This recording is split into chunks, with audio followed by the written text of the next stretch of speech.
감옥에서 청춘을 보낼까 몹시 두렵다는 정유라 씨 얘기입니다.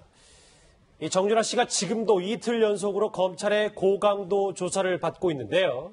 이 국정농단 사건의 마지막 퍼즐이 맞춰질 수 있을지 저희가 초미의 관심사입니다. 이 정유라 씨 얘기를 해보기 전에 각 인물별로 하나씩 짚어볼 얘기가 있습니다. 오른쪽에 준비한 게 있습니다. 같이 한번 보실까요? 1억 비공이 드디어 어제 입국을 했기 때문에 어디로 튈지 어느 불똥이 어디로 갈지도 한번 지켜볼 텐데 먼저 이 정유라 씨 얘기, 조사 결과 얘기를 하기 전에 이분 얘기부터 해봐야 될 것 같아요. 이현정 의원님. 네. 박 전 대통령 측이 오늘부터 본격적인 변론을 시작하긴 했는데 오늘 재판에서 건강 문제를 언급한 것 같습니다. 그렇습니다. 어제 사실은 이영선 전 그 행정관의 그 재판의 증인으로 구인장까지 발부됐음에도 불구하고 재판에 출석을 하지 않았지 않습니까? 근데 이제 그 이유가 지금 허리가 너무 아프다. 그래서 이제 출석할 수 없다라고 이제 이유를 댔어서. 그래서 검찰에서 휠체어라도 제공하겠다니까 도저히 아파서 못 나가겠다 해서 어제 결국 못 나갔지 않습니까? 근데 지금 이제 일단 재판부 측에서는 워낙 증인이 많다 보니까 지금 이번 주까지는 3명을 했는데 아마 이제 6월 들어서는 이제 한 주에 4번을 재판을 할 예정이에요. 예. 근데 이 날씨도 더워지고 또 이게 왔다 갔다 하는 시간도 길어지고 지금 지난번 같은 경우에 한 12시간 이상 재판을 했거든요. 그렇죠. 이제 그렇게 계속될 경우는 굉장히 이게 힘들다라는 이야기를 하고 있죠. 그러니까 그만큼 뭐냐면 실제로 박 전 대통령의 좀 모습 자체가 보면 굉장히 얼굴이 안 좋아 보이는 건 사실인 것 같습니다. 근데 이제 재판 자체가 워낙 강행군을 하다 보니까 또 이게 사실은 어떤 면에서 보면 본인들 스스로 원하는 거죠. 왜냐하면 다 증인이나 증거를 지금 인정을 하지 않으니까. 예. 전부 다 지금 재판정에 나와서 새롭게 지금 인정을 받아야 되는 그런 상황이거든요. 그래서 지금 일단 건강 문제가 상당히 지금 이 6월 재판에 들어서면서 상당히 큰 이슈가 좀 될 것 같습니다. 예, 실제로 수요일 하루 빼고 주 4회 재판을 앞으로 연다고 하니 일정이 만만치 않을 것 같은데 오늘 오전 박 전 대통령은 미소를 띄우면서 좀 여유 있는 모습으로 법정에 출석을 했다고 하더라고요. 그렇습니다. 어제 같은 경우에는 건강을 이유로 해서 재판에 증인으로 안 나가는데 오늘은 비교적 건강한 모습, 대신에 얼굴은 조금 더 초췌했다라고 합니다. 그래서 법정에서 항상 요즘 보면은 지지하시는 분들이 법정에 방청으로 오는데 이분들 중에 초췌한 얼굴을 보고 이분들 같은 경우에 약간 흐느끼기도 했다라고 하는 것 같은데요. 어쨌든 기본적으로 하루 좀 오후하고 달리 아침 같은 경우에는 하루 쉬고 나왔기 때문에 아무래도 오전 같은 경우는 컨디션이 나름대로 괜찮을 것 같은데 어떤 사람이건 간에 이런 식으로 일주일에 3번, 4번씩 해서 6시간이란 재판을 한다라고 하면은 사실 쉽지는 않은 강행군이 아닌가 싶습니다. 근데 최 변호사님 어제 휠체어 제공 얘기 아까 이현정 의원님이 잠깐 얘기하셨지만 1시간 설득에도 박 전 대통령 증인 출석 거부했거든요. 이렇게 계속 거부하면 검찰 입장에서도 어떻게 할 수 있는 부분이 아닙니까? 현실적으로 예전 같은 경우에는 공안사범이라든가 어떻게 보면은 확신범 같은 경우에는 실제로 법원에 나오라는 것을 거부하는 케이스가 있습니다. 그럼 경우에 따라서 이렇게 영장을 제시하고 억지로 뜯어서라도 가지고 오고 법원으로 데리고 오는 그런 케이스도 사실은 있었습니다. 아마 여기 계신 분들 중에서도 아마 그런 걸 경험했는 분도 없지 않을 텐데 어제 같은 경우에는 검찰이 그 이유를 밝히면서 여성이고 전직 대통령인 관계로 이걸 강제력을 동원해서 그 법정에 데리고 올 수는 없었다 이렇게 밝혔는데 예. 적어도 어제는 그렇게 했습니다만 앞으로도 아마 여러 부분 어떤 다른 재판에서 증인으로 신청하는 케이스가 있을 텐데 지난 어제와 같은 일이 벌어질지는 조금 더 지켜봐야 되는 것이 아닌가 싶습니다. 강제로는 할 수는 없는 거군요. 예, 그런데 저는 박 전 대통령이 허리가 아프다는 얘기를 좀 의원 시절부터 얼핏 들었던 것 같기는 하더라고요. 네, 국회의원 시절부터 박근혜 전 대통령이 허리가 좀 안 좋다 이런 얘기가 있었고요. 대통령이 취임한 이후에도 계속 허리가 좀 좋지 않아서 이 면역 통증 주사를 맞았다. 일단 매달 한두 차례씩 이런 주사를 맞았다고 하는 간호사의 증언도 사실 나와 있는 상황입니다. 그리고 해외 순방을 다녀올 때마다 허리가 좀 좋지 못해서 굉장히 좀 힘들어했다 이런 얘기도 사실 있거든요. 근데 지금 그 허리 아픈 게 계속 이제 재판정에서 그 재판이 계속 반복적으로 받게 되다 보니까 그게 좀 무리가 온 것 아니냐. 이제 이런 얘기도 나오는데요. 사실 어디까지가 진실인지를 우리가 직접 물어보지 못해서 확인을 할 수는 없는 상황인 것 같습니다. 근데 체력적으로는 분명히 부담되는 건 사실인데 이 상황을 그러면 앞으로 엄청나게 많은 재판을 계속 받아야 되는 상황인데 어디까지 견딜 수 있는가 이게 이제 문제가 될 것 같아요. 그러니까 도저히 체력적으로 이걸 감당할 수 없을 상황이다. 이렇게 얘기할 가능성이 조만간 있지 않을까 이런 생각도 좀 들고 있기 때문에 앞으로 좀 재판 진행 과정에서 박 전 대통령이 어떤 태도를 보일지도 좀 지켜봐야 될 것 같습니다. 아하, 그러니까 말씀은 앞으로 더 이 건강 문제를 직접 언급하면서 재판을 조금 피할 수 있다. 그럴 가능성도 사실 있어 보이죠. 왜냐하면 지금 재판을 시작한 지가 한 2주밖에 안 되는 상황인데도 벌써 체력적으로 한계가 있다. 뭐 법정에 나가기 어렵다 이런 얘기가 나오고 있는데 이런 재판을 지금 9월 말 10월까지 지금 받아야 되는 상황일 수도 있거든요. 그럼 앞으로 남아있는 기간이 굉장히 긴데 일주일에 한 4번씩 재판을 받는 상황이 될 경우에는 앞으로 건강상 문제를 더 많이 얘기할 가능성도 있고 그래서 재판을 진행하기 어렵다는 얘기가 나올 가능성도 사실 배제하기는 어려운 상황인 것 같습니다. 만약에 재판이 순조롭게 진행이 되려면 구치소에서도 최 변호사님 이 허리 통증 관련해서 박 전 대통령 치료를 좀 더 적극적으로 도와야 되는 분위기입니까? 그렇습니다. 실제로 그 구치소 안에는 이제 양호실 같은 그런 그 치료 시설은 있습니다. 그렇지만 그것이 제한적이기 때문에 보통은 이 정도 될 경우에는 원외, 그러니까 그 구치소 이외에 나가서 이제 치료를 받고 오기도 하는데요. 경우에 따라서는 이런 식으로 했을 경우에는 경우에 따라서는 말씀드렸듯이 구속 집행 정지라든가 아니면 보석 신청할 그럴 여지도 없진 않습니다. 실제로 그런 케이스도 없진 않고 지금 김기춘 전 비서실장도 그와 같은 그 패턴을 겪고 있는데 아직 그 박근혜 전 대통령 같은 경우에는 오늘 아까 그 말씀드렸듯이 완전히 어떤 법원의 재판 출석을 못할 정도는 아닙니다만 오랜 기간 앉아서 재판을 버텨낼 힘은 없다라는 얘기가 나올 수 있기 때문에 앞으로 이 부분에 대해서 박근혜 전 대통령의 건강 관리도 재판뿐만 아니고 이 구치소에도 상당 부분 신경 써야 되는 그런 상황인 것 같습니다. 그럼에도 불구하고 이현정 의원님, 네. 사법부의 강제 구인 거부는 상당히 이례적인 판단인 것 같기는 한데 또 다른 속내가 있다라고 생각해볼 문제는 없을까요? 그러니까 어떤 면에 보면 좀 이해가 되는 측면도 있어요. 왜냐하면 지금 본인 재판이 벌써 일주일에 3번, 4번씩 되잖아요. 근데 지금 다른 사람 재판에 또 증인으로 신청된 게 꽤 많단 말이죠. 그럴 경우는 거의 일주일을 그냥 법원에서 아예 살아야 됩니다. 그럴 경우는 상당히 어떤 면에서 보면 자기 재판에도 지금 어떤 한계가 있는데 또 남 재판까지 가서 증인으로 출석한다는 것 자체가 보면 굉장히 신체적으로도 그렇고 정신적으로도 좀 한계가 있는 것 같아요. 그런 면에서 어제 아마 제가 볼 때 변호인들이 좀 조언을 했지 않나 싶습니다. 왜냐하면 이제 강제 구인을 하게 되면 사실 이게 굉장히 큰 문제가 되거든요. 옛날에 뭐 시국 사범들은 이제 교도관들이 바로 끌고 이제 와서 이제 그런 어떤 재판도 하기도 하고 그럴 경우 사실은 이제 재판정에 나오면 그때부터는 또 이게 증언을 하게 되면 거짓 증언을 할 수가 없어요. 왜냐하면 재판정에서는 일단 재판정이 시작이 되면 그때부터는 이제 증언 거부가 된다든지 위증이 될 수가 있거든요. 그러니까 아예 안 나와버리는 게 오히려 더 나을 수도 있다라는 그런 판단을 하는 것 같습니다. 최 변호사님은 뭐 김기춘 전 실장과 보듯이 보석까지 염두에 둘 수 있는 포석이다 이런 말씀하셨는데 알겠습니다. 오른쪽에 준비한 거 한번 같이 보실게요. 일단 뭐 많이 얼굴도 창백해졌고 초췌한 모습도 분명히 있는 것 같아서 주 4회 재판이 건강에 어떤 영향을 미칠지. 근데 이 부분을 좀 짚어봐야 될 건데 이종훈 박사님.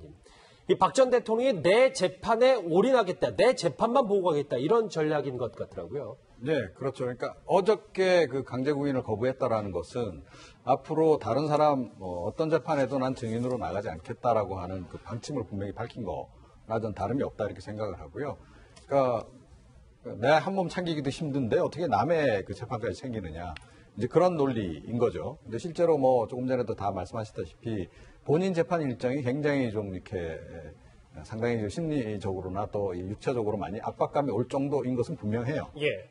그래서 이제 그런 의미도 있고 또 이제 결국 이제 증인으로 나가서 말실수나 이런 그 우려도 없잖아 있기 때문에 그런 여지를 아예 좀 차단하려고 하는 그런 그 상황이 아닌가 이렇게 생각을 하고 지금 본인 재판에만 일단 그 총력을 기울이겠다 뭐 이런 거고요. 그런데 지금 사실은 이 병보석 가능성은 제가 보기엔 점점 높아지고 있는 상황이 아닌가. 분위기를 약간 그런 쪽으로 몰아가는 게 아닌가 이런 생각도 좀 없지 않아 들어요. 그러니까 워낙이 사실은 처음부터 그러니까 병보석 쪽으로 좀 갈 거다. 그러니까 이 구속 기소한 직후부터 그 얘기가 벌써 나오지 않았습니까? 그런데 이제 상당히 여론이 좀 이제 여론에 이제 좀 눈길이 좀 따가웠겠죠. 그래서 좀 시기를 보다가 재판이 이렇게 진행되는 과정에서 적당한 시점에서 병보석을 신청을 해서 그렇게 해서 그냥 그 불구속 상태에서 재판을 받는 이런 그 변호인단의 전략이 이미 수립돼 있을 가능성은 없잖아 있다 이렇게 생각합니다. 우리가 좀 상식선에서 생각을 하면요. 구인영장까지 들고 간 검사가 재판정에 이제 가야 합니다. 이 영장을 집행하는 거잖아요. 근데 지금 구속 상태에 있는 피의자가 그걸 거부를 한다? 이건 상식적으로 생각하기 좀 어렵거든요. 아마 전직 대통령이기 때문에 가능한 일이 아닐까 그런 생각이 드는데요. 저는 박 전 대통령이 뭐 허리가 아프거나 체력적으로 부담이 돼서 그래서 이영선 전 행정관 재판에 가지 않은 것은 아니다. 이렇게 생각해요. 나름 이제 전략적인 측면으로 접근했다고 보는데요. 왜냐하면 이영선 전 행정관이 혐의라고 하는 게 박 전 대통령이 기출 아줌마 데리고 와, 주사 아줌마 데리고 와, 뭐 누구 데리고 와 이렇게 해서 갔다가 박 전 대통령 앞에다 데려다 준 거잖아요. 쉽게 얘기하면은. 그러면 박 전 대통령이 그걸 지시를 했는지 안 했는지를 확인하기 위해선 직접 당사자인 박 전 대통령이 나가서 그런 적이 있는지 없는지를 확인해 줘야 되는 작업이 법률적으로도 반드시 필요할 거라고 생각되거든요. 근데 그런데도 불구하고 검사가 1시간씩이나 설득했는데 안 나갔다는 얘기는 본인의 재판과 관련해서 집중하는 그런 문제들도 있겠지만 그 격까지 해당되는 이영선 전 행정관의 재판에서 만약에 비선 의사라든가 이런 얘기가 나오면 박 전 대통령 재판에 초점이 흐려질 수 있다. 다른 논란을 또 불러일으키거나 박 전 대통령이 앞으로 재판을 하는 데 있어서 또 다른 논란을 불러일으킬 가능성이 높다고 아마 판단했을 것으로 보이고요. 그런 격가지들을 앞으로 만들지 않겠다고 하는 의지를 표현한 것이라고 저는 생각합니다. 저도 좀 말을 덧붙이자면 아무래도 이번 사건 자체가 얽히고 설켜있기 때문에 박근혜 전 대통령의 증언이 굉장히 많이 필요할 것 같단 말이에요. 근데 주 4회 재판이 이루어질 경우 물리적으로 그게 스케줄이 가능할까요? 사실 상당히 힘든다고 보는 게 맞을 겁니다. 월요일, 화요일, 그리고 그 수, 목, 거의 뭐 이런 식으로 하루 종일 한다라고 하면은 사실 그다음 보통 어제도 말씀드렸지 거의 12시간 정도 이 정도로 한다고 하면은 잠자고 바로 재판 나온다고 하면은 그 다음날 재판 진행할 것에 대해서 미리 준비할 시간이 사실 없죠. 한마디로 피고인의 방어권 보장이라는 차원에서도 재판장 입장에서도 사실 그런 부분에 대해서는 우려할 수밖에 없을 겁니다. 만약에 그러한 것들이 보장되지 않고 다른데 계속 다 나가서 나중에 우리가 우리 준비를 제대로 못했기 때문에 그렇다라고 한다고 하면은 한결의 어떤 정당성에도 문제가 있을 수 있기 때문에 이 부분이 참 각 재판부로서도 상당히 당혹스러운 수밖에 없는데요. 결국 지금 그 박근혜 전 대통령 입장에서는 우리가 서면 질의서를 보면은 서면으로 답변을 하고 그것으로 증언을 가름하자 이런 식으로 나름대로 어떤 해법을 제시를 하고 있는데 그 부분이 다른 사건에서도 받아들여질지에 대해서는 아직까지는 의문이다 이렇게 보입니다. 그러니까 뭐 이재용 부회장 이제 여러 가지 증인 출석은 거의 물리적 시간적으로 힘들다. 그렇습니다. 그렇군요. 알겠습니다. 이 박근혜 전 대통령 뭐 쇄도하는 증인 신청도 있고 일단 건강 문제, 허리 통증을 언급하고 있는데 사실 이 박근혜 전 대통령이 이 재판에 내 재판 신경 쓰겠다 이 전략의 최대 걸림돌이 될 만한 사람이 바로 어제 귀국한 정유라 씨가 아닐까 싶습니다. 어제 핵심적인 목소리 한번 듣고 오겠습니다. 제가 어머니와 전 대통령님과의 어떤 일이 벌어졌는지는 하나도 모르는데 일단 저는 좀 억울합니다. 제가 모든 특혜를 받았다고 하는데 사실 아는 사실이 별로 없기 때문에 저도 계속 이거를 퍼즐을 맞추고 있는데도 사실 잘 연결되는 게 없을 때도 있습니다. 어제 정말 많은 분들이 저 화면을 보면서 정유라 씨가 도대체 무슨 생각을 갖고 있고 어떤 태도로 임할 것인가가 참 궁금하셨을 텐데 그래서 저희가 정유라 씨 관련해서 좀 더 들여다봐야 할 것 같습니다. 그래서 이분에게 한 번 더 물어봐야 할 것 같은데요. 국정농단 청문위원이었던 검사 출신 국민의당 이용주 의원 직접 만나보겠습니다. 의원님 안녕하십니까? 예, 안녕하십니까. 이용주 의원입니다. 예, 제가 어제 한 보도를 보니까요. 국회 본회의장에서 국회의원들이 이낙연 총리 후보자 인준 투표장에서 정유라 씨 강제 송환 영상을 보고 있더라고요. 의원님들도 참 관심이 많으셨던 것 같아요. 예, 저도 인터넷 통해서, 예. 송환되는 영상과 어떤 내용으로 말을 했는지를 봤었습니다. 예. 여야를 막론하고 의원들이, 정유라가 와서 이제 무슨 이야기를 할까, 예. 또에 어떤 영향이 있을까라고 호기심 어리게 많이 봤습니다. 예. 의원님 현재 지금 정유라 씨 오늘 오전부터 검찰에서 조사를 받고 있기도 한데 대부분 모른다, 혐의를 부인하는 취지로 얘기를 하나 봐요. 아무래도 검사 출신이시니까 정유라 씨의 좀 그러니까 도움을 얻으려면 어떤 식으로 조사가 이루어져야 된다고 판단을 하시나요? 지금 이제 정유라 씨가 이제 들어온 지 이제 어제 저녁 12시 정도까지 조사를 받고 또 새로 조사받는 거 아니겠습니까? 예. 예, 현재로서는 오늘 사이에 심경의 변화가 일어나서 모든 혐의를 인정하는 그런 식으로 조사가 이루어지진 않을 것입니다. 네. 이제 본인이 관련된 부분이 있는지 등은 간단히 조사가 되고, 조만간 구속영장이 청구가 돼서 신병이 구속영장이 발부가 되면은 그때부터 정상적이고 정식적인 검찰 수사가 시작된다고 보셔야 될 겁니다. 예. 의원님, 저 말씀 중에 죄송한데 의원님 말씀을 조금 더 잘 귀 기울여서 듣고 싶어서 조금 더 수하게 붙여주시면 안 될까요? 예. 이제 좀 잘 들립니다. 그러니까 어쨌든 드라마틱하게 뭔가 급변해서 정유라 씨 증언이 바뀌지 않을 거기 때문에 좀 더 달래서 좀 검찰 조사를 임해야 된다는 말씀이신가요? 그렇습니다. 예. 그런데 의원님 좀 잔인하게 들릴 수도 있을 것 같긴 한데 정유라 씨를 엄마 최순실 씨와 대질을 시킨다거나 아니면 박근혜 전 대통령과 대질시킬 가능성도 있을까요? 지금 당장은 없을 것이고 대질 조사라는 것이 상대방이 거절하거나 하는 경우에는 대질이 자기 힘들 겁니다.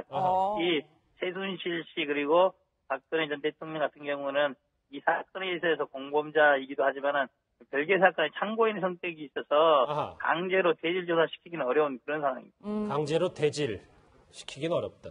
아니 오늘 이용주 의원님께서 다른 언론과 인터뷰를 한 걸 보니까 정유라 씨의 구속영장 발부를 단언할 수는 없다 뭐 이런 말씀을 하셨어요. 이 뜻이 뭡니까?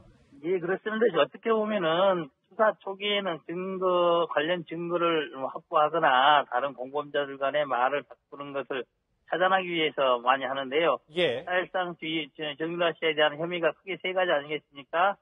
이대 입시 학사비리 관련된 부분, 삼성 지원 관련된 부분, 그리고 해외 기회재산 도피 관련 부분인데, 지금 현재 이대 입시 관련해서는 이미 충분히 많은 사람들이 조사가 됐고, 이미 또 구형까지 됐지 않습니까? 그래서 해당 부분에 대해서는 공모 여부에 대하여만 조사가 남아있는 것이죠.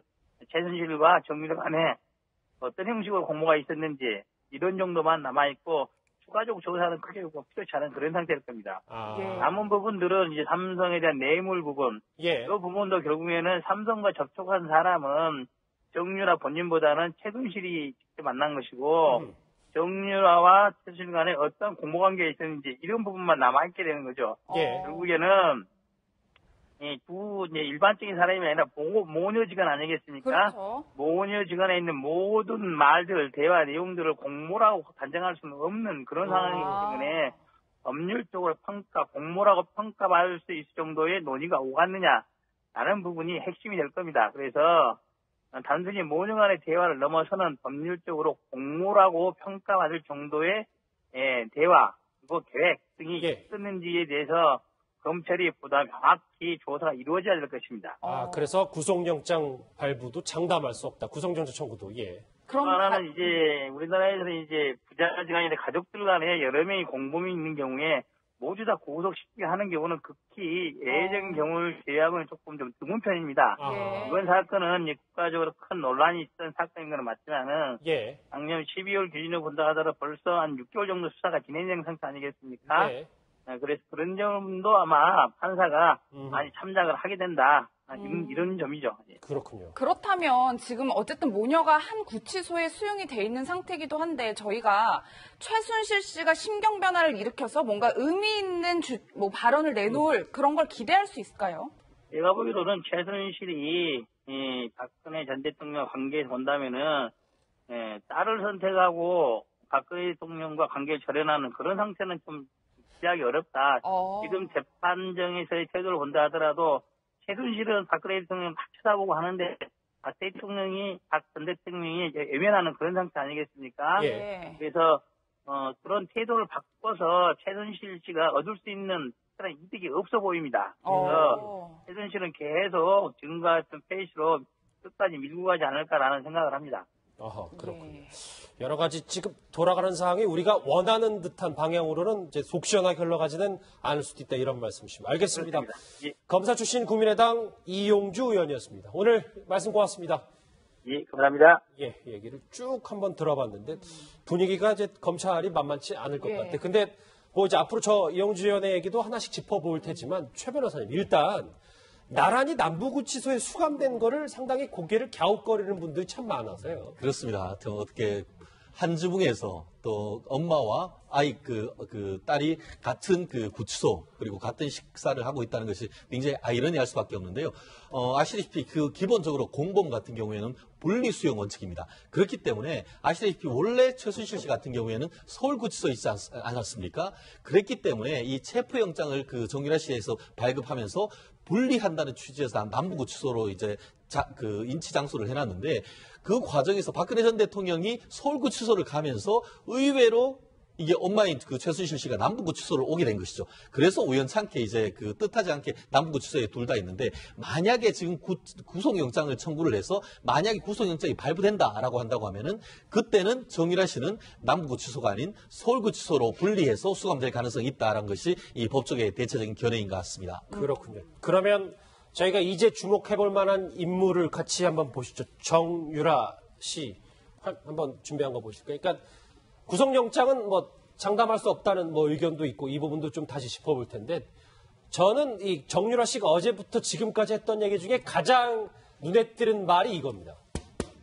감옥이 두렵다. 예, 이현정 의원님 네. 저희 채널A 단독인데 덴마크에 정유라 씨가 있을 때 최순실 씨 측 변호인이 가서 만났다는 거예요. 근데 뭐 거기서 제가 청춘을 감옥에서 모두 보내게 될 것 같아서 너무 두렵습니다. 이런 취지의 말을 했다고 하더라고요. 그렇죠. 지금 뭐 20대 초반에 지금 뭐 그 여성이 이제 혹시 이제 본인의 어떤 정말 청춘을 잘못하면 지금 이런 상황을 보면 거의 뭐 청춘을 이제 감옥에서 보내야 되는 그런 상황이지 않습니까? 그러니까 그렇기 때문에 아마 본인도 아마 들어오기가 굉장히 꺼려졌을 것이고 그러면서 이제 한 140일 동안 이제 아마 덴마크에 있었던 것 같은데 어차피 지금 이제 아들을 또 키우고 있기 때문에 그런 또 어머니로서의 어떤 또 지금 그 두려움도 있을 겁니다. 특히 아들과 떨어져서 오랫동안 있어야 된다라는 그런 이제 두려움도 있을 거거든요. 그렇기 때문에 아마 이제 그 들어와서 조사를 받고 또 구속되고 또 지금 어머니 같은 경우에 이제 최순실 같은 경우에 이대 비리로만 7년을 구형을 받았지 않습니까? 그렇죠. 그렇다면 지금 정유라도 업무방해의 어떤 공범이 된다라고 한다면 충분히 몇 년형을 받을 수가 있는데 이번 사건에 대한 또 여러 가지 지금 국민의 시선이나 이런 걸 봤을 때는 사실은 뭐 선처를 기대하기가 굉장히 어렵다고 보여질 수가 있거든요.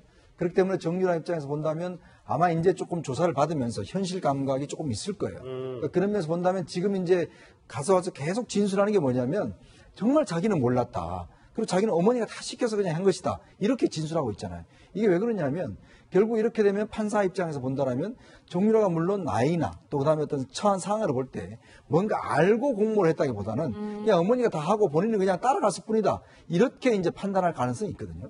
그러면 사실은 판사가 영장을 발부하기가 굉장히 아마 힘들 겁니다. 아마 그래서 이제 보면 그런 걸 좀 겨냥을 해서 본인은 아니 나는 대학 가기도 싫었다. 지금 나는 대학 아직 한 번도 가본 적도 없는데 왜 엄마가 다 했다. 그다음에 이제 모든 것들 좀 엄마한테 떠넘기는 이유가 제가 볼 때 좀 구속을 피하기 위한 것이 아닌가라고 좀 추측을 해봅니다. 지금 이제 화면 오늘 이제 검찰에 이틀 연속 출석하는 모습 잠깐 보고 계신데 이제 어제와 같은 동일한 복장을 착용하고 검찰 조사에 임하고 있습니다. 뭐 안에 스마일 티셔츠 당연히 입었을 텐데 최 변호사님, 그러니까 본인은 감옥에서 청춘을 보낼까 너무 두렵다, 몹시 두렵다라고 했지만 아까 이용주 의원 말 맞다나 이제 구속영장이 기각될 가능성도 상당히 높으니까 이것도 정유라 씨가 많이 고려를 하고 있을 거예요. 그렇습니다. 제가 봤을 때 한국으로 들어오게 된 직접적 계기는 본인 입으로서는 아이 때문이라고 했죠. 가족 없이 혼자 있는 것 때문이라고 했지만 조금 더 전략적으로 들어갔을 때는 한국에 아시다시피 지난 12월 같은 경우에는 특검에서 했기 때문에 특검은 상당히 정치적이고 그때에 들어왔을 때는 사실 구속될 가능성이 상당히 높았다라고 보죠. 그렇지만 아까 이영주 의원님 얘기했는 대로 이미 벌써 관련되는 죄와 관련된 증거조사가 거의 다 끝나가 있습니다. 예. 거기다 더불어서 가장 핵심적인 것이 범죄에 대한 소명이 있어야 되는데 지금 정유라 씨 같은 경우에는 거의 다 모르쇠 하고 이 모든 것은 엄마가 했다고 하는데 과연 객관적으로 정유라 씨가 관여했다는 어떤 입증을 할 수 있는지에 대해서는 상당 부분 의문이란 말이에요. 거기다가 아시다시피 지금 그 부부 내지는 아니면 가족들, 엄마, 아빠 아니면 아들, 딸 이런 관계 속에서 한 사람만 구속하지 동시에 모든 가족을 구속하지 않는 것이 나름대로의 불문율입니다. 그렇다라고 한다고 하면은 범죄에 대한 소명 부분에도 상당 부분 의문이 있을 수 있고 이미 증거가 다 수집돼 있고 거기다가 엄마가 구속돼 있기 때문에 아이를 가진 엄마까지 구속을 해야 되는 구속의 필요성이 있냐 이런 부분에 있어서 나름대로 전략적 판단 끝에 한국에 들어온 것이 아닌가 나름대로의 어떤 한번 승부수를 던졌다 이렇게 보이는 것 같습니다. 예, 이종호 박사님 그런데 저는 좀 헷갈리는 부분이 뭐 치밀한 전략을 짜서 굉장히 전략적으로 귀국을 했다라는 말도 있지만 또 답변하는 내용을 정작 보면 만반의 준비가 된 게 맞나라는 생각도 좀 들어요. 외견상은 그런데요. 그러니까 알맹이를 딱 뜯어보면 굉장히 맞춤형 대응을 하고 있다는 걸 알 수 있습니다. 그러니까 이 사실은 지금 정유라 씨가 가장 많이 직접적으로 관계가 됐을 가능성이 높은 게 학사비리 부분이잖아요. 본인이 가장 많이 인지했을 가능성도 높은 그렇단 말입니다. 그런데 어제 이제 이 최순실 씨와 이 뭐 최경희 전 총장이라든가 된 구형, 1차 구형이 나왔어요. 그죠? 예. 7년, 5년 뭐 이렇게 딱 나왔단 말입니다. 자, 학사 비리 같은 경우에는 본인이 연관된 것이 어떤 형태로든 나오면 실형이 구형이 되고 실제로 실형 선고받을 가능성이 높다라는 생각을 하는 겁니다. 자, 다른 부분은 본인이 직접 관련이 안 돼 있어요. 삼성의 지원 부분이라든가 또는 뭐 이렇게 해외 자금 도피한 부분이라든가 이런 부분은 거의 최순실 씨가 뭐 주도적으로 했기 때문에 본인이 알 위치도 아니었고 좀 그렇다라고 생각이 되거든요. 자, 그래서 사실은 그 부분에 대해서 집중적으로 사실 해명을 한 겁니다. 뭐라고 얘기했습니까? 자기는 그 학교 뭐 관심도 없고 학과명이 뭔지도 모르고 아예 모르쇠, 전면 모르쇠 부인 전략을 한다는 거예요. 그러니까 아예 뭐 본인 학교 갈 생각도 없었고 그 얘기는 뭐냐면 이거 엄마가 다 했습니다라고 그 부분에 특히 강조를 한 거나 다름없는 겁니다. 자, 그래서 말은 여러 가지 말을 하고 뭐 마치 그냥 별 생각 없는 외견상으로는 허술해 보일 수 있습니다. 허술하게 이야기하는 듯하나 이거야말로 정말 굉장히 전략적으로 잘 준비된 발언이었다라고 저는 생각을 하고 그러니까 이 부분에 있어서 아마 그 사전에 그러니까 이경재 변호인 그 단이 아주 준비를 단단히 시킨 것 같아요. 그래서 이 부분에 대해서는 어떻게 말을 해야 될지를 이미 충분히 숙지하고 사실 굉장히 의도된 발언을 좀 한 것으로 저는 그렇게 이해를 합니다. 예, 최 변호사님 그런데 저는 모른다고 해서 범죄가 안 될 것 같지는 않은데 성인인 당사자가 계속 모른다고 일관한다고 주장을 한다고 해서 이 범죄의 혐의가 뭐 좀 얕아진다거나 형이 준다거나 뭐 이런 게 있는 건가요? 그랬으면 박근혜 전 대통령도 구속 안 되겠죠.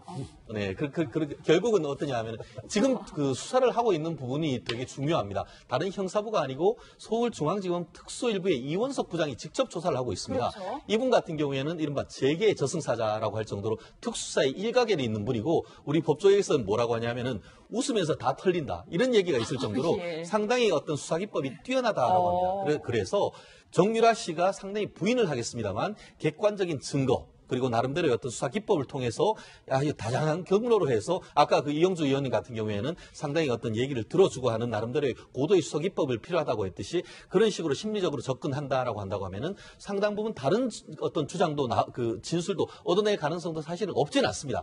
그렇기 때문에 지금 그 구속영장, 체포영장의 이제 48시간 동안 해야 돼서 아마 내일 새벽까지 있는 것으로 알고 있는데 그동안 어떤 성과를 낼 수 있을지 결국은 구속영장을 청구할 수 여부만 본다고 해도 상당 부분 이 부분에 대해서 어떤 그 앞으로의 경로를 짐작할 수 있지 않나 싶습니다. 무슨 말씀인지 알겠는데 뭐 질문한 사람 겸연쩍게 너무 단언하시는 건 아닙니다. 알겠습니다. 자, 오른쪽에 준비한 거 한번 같이 보실게요. 이제 첫 번째 인물 박 전 대통령, 두 번째 이 정유라 씨 얘기까지 해봤다면 이분을 빼놓을 수 없습니다. 최순실 씨 얘기인데요. 관련 목소리 이경재 변호사를 통해서 직접 한번 들어보시죠. 하시고 난 다음에 상태는 어떻다고 비교적 건강 상태는 괜찮은 것입니다. 자진해서 출석하는 거기 때문에 그런 부분을 만약에 구속영장을 청구한다면은 그번에 적극 설명하고 그건 뭐 전혀 제가 태도를 바꾸거나 그런 것이 아니고 있는 그대로 사실 그대로 얘기하기 때문에 태도 여부하고는 아무 관계 없습니다. 불안해하고 있습니다. 그 불안한 부분을 해소해주고 이런 것이 이제 변호인의 역할이기 때문에. 이 말을 중요해요. 같이 한번 보시죠. 왜냐하면 앞서 두 사람은 본인 얘기를 하고 있거든요. 내 재판에 올인하겠다. 그리고 나는 감옥이 두렵다. 근데 최순실 씨는 딸을 용서해달라 이렇게 얘기하면서 선처를 호소하고 있습니다. 김성환 평론가님, 어떻게 저 눈물을 봐야 될까요? 근데 좀 이상하잖아요. 논리적으로 말이 안 되는 얘기죠. 왜냐하면 아무 잘못도 하지 않은 딸을 왜 용서해달라고 할까요? 뭔가 논리적으로 앞뒤가 맞지 않는 얘기다 이렇게 생각이 드는데요. 아무래도 모정에 가까운 얘기가 아닐까 싶습니다. 그동안에 이제 최순실 씨가 정유라 씨를 인공수정으로 굉장히 어렵게 낳은 딸이라는 얘기도 하고 그랬었잖아요. 정유라 씨에 대해서 그만큼 아주 지극정성으로 애정을 쏟았던 것도 사실이고 그게 너무 과하다가 지금 이제 국정농단 사태로까지 번지는 뭐 이런 일까지 만들어졌는데요. 최순실 씨 입장에서는 정유라 씨가 아무리 사고뭉치 딸이라 하더라도 어쨌든 딸을 보호하고자 하는 어떤 그런 마음은 어떻게 지우기가 어려울 겁니다. 그런 차원에서 눈물을 보였다. 이건 이제 정리, 감정적으로 우리가 충분히 이해할 수 있는 측면이 있는데요. 근데 최순실 씨가 정유라는 아주 순진한 아이고 정유라를 다 세상에 망가뜨려 놨고 정유라가 앞으로 바르게 살 수 있도록 우리가 좀 도와줬으면 좋겠다. 또 국민들이 이해해줬으면 좋겠다. 이렇게 얘기하는 거는 논리적으로 생각해 볼 때 말이 안 된다는 거죠. 그러니까 정유라가 어떤 방식으로든 사법 처리를 받을 가능성이 있다고 생각하니까 저렇게 읍소하는 거지 그렇지 않으면 읍소하지 할 이유가 전혀 없다는 거죠. 그러니까 이성적으로 우리가 생각해 볼 때는 저 눈물이 그렇게 국민들한테 호소력 있는 눈물, 재판정에 호소력 있는 눈물로 보이지는 않는다 그런 생각이 듭니다. 예. 네. 아니 그러니까 최순실 씨가 이거 다 내가 한 거 맞습니다. 우리 딸 아무 관계 없어요. 라고 이야기하면 이건 설득력이 좀 있죠. 그런데 본인 죄도 하나도 인정을 안 하지 않습니까? 자기도 하나도 잘못한 게 없대요. 자, 그런데 딸을 용서해달래요. 딸 무엇을 용서해달라는 얘기죠? 본인의 논리대로라면 자기도 잘못한 게 하나도 없고 당연히 딸도 잘못한 게 없는데 이런 식이라는 겁니다. 그래서 이게 후한무치로 보일 수밖에 없다. 국민들이 보기에는. 그러니까 최순실 씨가 정말 딸을 구하고 싶으면 그러니까 딸도 지금 엄마가 다 했다고 얘기하는 거 아닙니까? 그러면 본인이 한 일에 대해서 유죄 인정할 부분은 인정을 하고 그런 것이 우선돼야 한다. 그게 인간적으로도 맞는 저는 도리다 이렇게 생각합니다. 아까 뭐 전화 연결했던 이영주 의원의 말대로라면 최순실 씨가 갑자기 뭐 정유라 씨를 위해서 진술을 번복하고 이러진 않을 것이다 이런 예상도 했었는데 일단 알겠습니다. 정유라 씨 조사를 받고 있는 검찰 소식 얘기도 같이 해봤습니다.